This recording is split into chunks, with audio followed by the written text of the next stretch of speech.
середины 1994 года личный состав отряда стал выполнять полный объем задачи по обеспечению общественного порядка и общественной безопасности граждан в городе Белгороде и Белгородской области. А с 1995 года и на Северном Кавказе.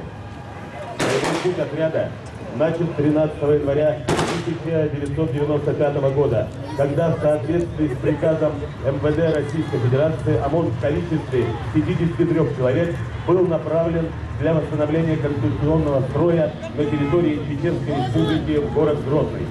Всего за период с 1995 года в настоящее время отряд побывал в зоне вооруженного конфликта 60 раз. Это служебные командировки в Чеченскую Республику, Республику Дагестан, Карачаево-Черкесскую Республику, Республику Ингушетия, Кабардино-Балкария.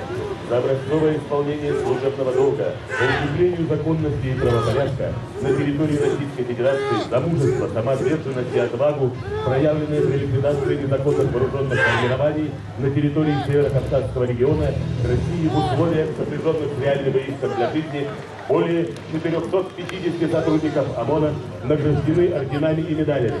Из них орденом мужества 21 сотрудник, медалью за отличие в охране общественного порядка 30 сотрудников, медалью за отвагу 52 сотрудника, медалью ордена за заслуги перед Отечеством 57 сотрудников.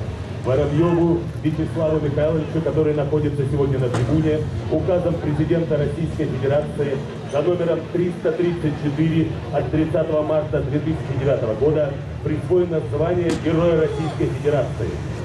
Наряду с выполнением служебных задач на территории Северо-Кавказского региона России личный состав отряда привлекается для обеспечения общественного порядка и безопасности граждан, предотвращая совершение террористических актов в период подготовки и проведения особо значимых культурно-массовых мероприятий в других регионах Российской Федерации. Личный состав ОМОН демонстрирует элементы рукопашного боя со штык-ножом. Навыки обращения с холодным оружием нарабатываются на занятиях по служебно-боевой подготовке. Они необходимы при выполнении служебно-боевых задач по борьбе с вооруженными преступниками. Параллельно сотрудники ОМОН показывают тактические приемы при пресечении массовых беспорядков. Вы видите действия сотрудников со щитом и палкой при пресечении групповых нарушений общественного порядка. Сотрудники ОМОН моделируют ситуацию по задержанию вооруженных преступников.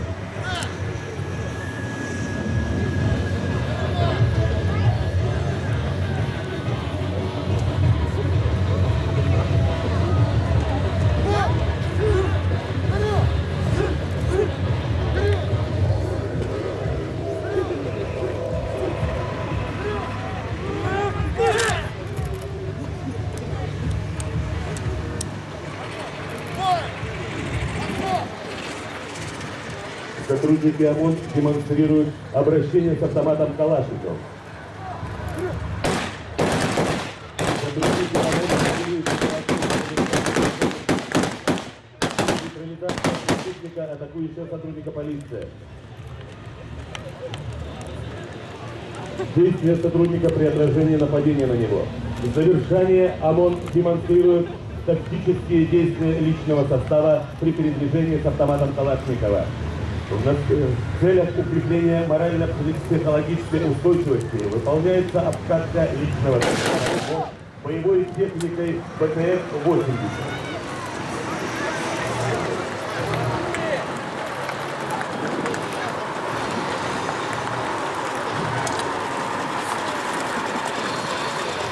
Производится посадка личного состава в БТР. В настоящее время личный состав ОМОН МВД России по Белгородской области способен выполнять любые поставленные перед ней служебно-боевые задачи на территории Российской Федерации.